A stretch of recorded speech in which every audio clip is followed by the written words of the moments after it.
विश्व गुरु घबराए हुए हैं कि कर्नाटक तो हाथ से गया और अगले राज्यों पर भी इसका प्रभाव पड़ेगा। मुद्दे वहां पर है बेरोजगारी, 4 गुना के करीब बेरोजगारी हुई, 40% की करप्शन की सरकार है, हमने रेट लिस्ट जारी की है। 2500 रुपए में सीएम, 100 रुपए में मिनिस्टर, 10 करोड़ रुपए में वीसी। जाके देखिए लोग बीजेपी को क्या कह रहे हैं वहां पर। और ये बौखलाहट है मोदी साहब की। मैम बिल्कुल नहीं डरते, डरता मीडिया होगा। कौन डरता है वो पूरा देश देखता है। हाँ, एंकर्स डरते होंगे विश्व गुरु से, हम नहीं डरते। मुद्दों पर बात करो ना, 3.5 साल क्या किया। एक सेकंड सर, जबरदस्ती आप लोग बीजेपी का पक्ष लेकर बैठ जाते हैं।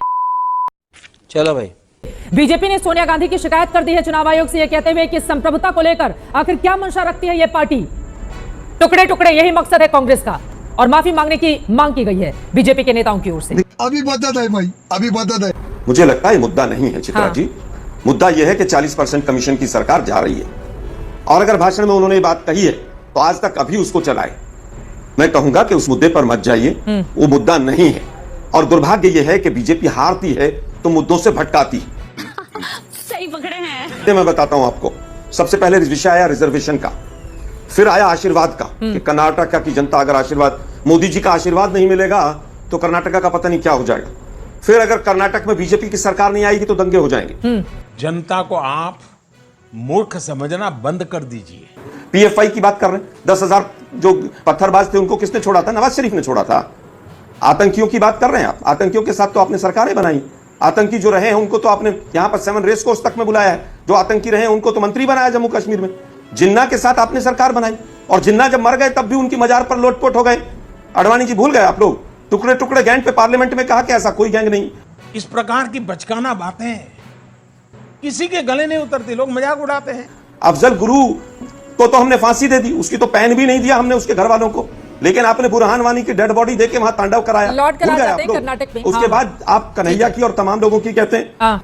जो लोग टुकड़े टुकड़े की बात करते हैं वो पार्लियामेंट को पढ़ लें जरा। इन्हीं की सरकार ने कहा कि देश में कोई टुकड़े टुकड़े गैंग नहीं, लेकिन मैं कहता हूं अगर कोई सबसे बड़ा टुकड़े टुकड़े गैंग है तो भारतीय जनता पार्टी है, जो 80 और 20 पर वोट मांगती है। इतना छोटा पहले कभी नहीं हुआ होगा। इसका मतलब है कि पूरी तरह से सरकार निकम्मी थी। 40% सरकार जो थी ये कमीशन खोर वाली, ये जा चुकी है। बीमारी का परमानेंट इलाज करने के लिए बीजेपी की सरकार जरूरी है, पीएम कह रहे हैं। 9 वर्ष हो गए मोदी साहब को 9 वर्ष हो गए। एक एफआईआर बताइए जो मोदी साहब ने इनिशिएट की हो और उस पे 2 आदमी जेल में चले गए हो करप्शन पे। 5 केस बड़े बड़े मैं बताता हूं जिसमें क्लीन चिट दे दी मोदी सरकार ने। सबसे बड़ा 2G में बुकलेट निकाल रहे थे, चिल्ला रहे थे, 2.5 महीने पार्लियामेंट नहीं चली, बिना सबूतों के तमाम मीडिया वालों ने पता नहीं क्या क्या चलाया। खैर, एक केस बता के जाना कि अगर भ्रष्टाचार का कोई एफआईआर मोदी जी के 2014 के बाद हुई हो और उसमें 2 लोग कन्विक्ट हो गए। आप क्रोनोलॉजी समझ लीजिए। वापस आता हूं, ये जो विषय है ना भ्रष्टाचार वाले, सतपाल मलिक जी को पता है, ज्यादा बीजेपी में है अभी। वो कह रहे हैं कि मोदी जी को भ्रष्टाचार से कोई दिक्कत नहीं है। आज मुद्दे वहां पर है बेरोजगारी, 4 गुना के करीब बेरोजगारी हुई है। करप्शन, 40% की करप्शन की सरकार है, हमने रेट लिस्ट जारी की है। पूरी रेट लिस्ट जारी की है, उस रेट लिस्ट पर नहीं जाते इलेक्शन कमीशन। ये भेजो ना इनको इलेक्शन कमीशन। 2500 रुपए में सीएम, 100 रुपए में मिनिस्टर, 10 करोड़ रुपए में वीसी, 1 करोड़ रुपए में पीएसआई। वाह मोदी जी, वाह वाह। कई लोग जेल में पड़े हुए हैं इन्हीं सब चीजों के चक्कर में।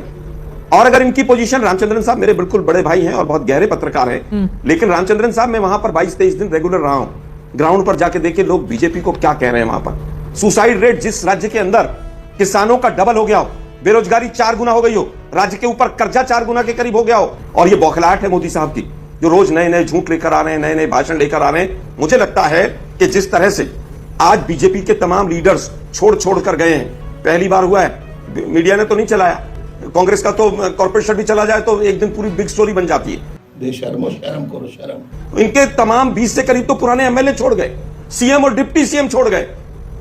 अगर बीजेपी की कंडीशन अच्छी होती रामचंद्र साहब तो बीजेपी में भगदड़ नहीं होती। बीजेपी में भगदड़ मची पूरी तरह से। अरे मोदी साहब आप ईश्वरप्पा से बात करते पकड़े गए। हिपोक्रेसी की भी सीमा होती है। बंगारू लक्ष्मण की पार्टी, नोटबंदी घोटाले की पार्टी, पेगासस वाली पार्टी, राफेल वाली पार्टी, और रेड कार्ड तो हमने जारी कर दिया कर्नाटक का भ्रष्टाचार। उस पर इलेक्शन कमीशन नहीं गए एक बार भी। आप इनसे पूछिए येदियुरप्पा 23 दिन जेल में किस केस में रहे थे? किस केस में रहे थे? Please sir. नहीं, मुझे केवल देखिए चित्रा जी, यही तो प्रॉब्लम है ना इनकी। मुझे बीजेपी में इस बार पूरी तरह से खलबली मची हुई है। विश्व गुरु घबराए हुए हैं।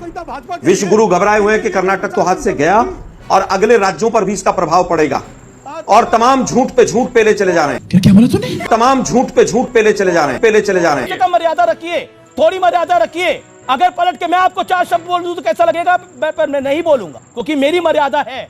अभी कहा 65 लाख टॉयलेट बन गए। अरे भाई 6.5 करोड़ 7 करोड़ की आबादी 8 करोड़ की आबादी में परिवार ही 80 लाख परिवार है वहां। 80 लाख परिवार में 65 लाख इन्होंने टॉयलेट बनवा दिए। मतलब जो झूठ में मन में आता बोलते चले जाते हैं, जिसको आप विश्वगुरु कहकर कुछ नहीं तंज कस करते। रहे हैं। सरकारी जब वो आ जाते हैं पैसे चुनावी से, मैदान में तो डर सरकारी जाती है ना पैसे कांग्रेस। से। अरे हाँ। मैम सुनिए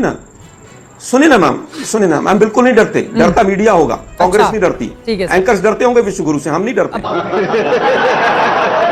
अब 5वीं बार क्योंकि आपने मीडिया को advertisement कोसा है, मिलता है, जाते मीडिया जाते वालों को 5 बार डरते और हुए कोस कटना लीजिएगा, है। वरना वापस सर आज आता आपको हूं। अब नहीं अरे कैसे मैम अच्छी आप आएगी डरने जब की तक बात मीडिया करेंगे तो मैं आप नहीं जरूर कोसूंगा ना। ठीक है। कौन डरता है वो पूरा देश देखता है। हाँ ठीक है। अभी कल ये आपकी एंकर पूछ रही थी सवाल वहां पर अमित शाह जी से, बड़े तीखे तीखे।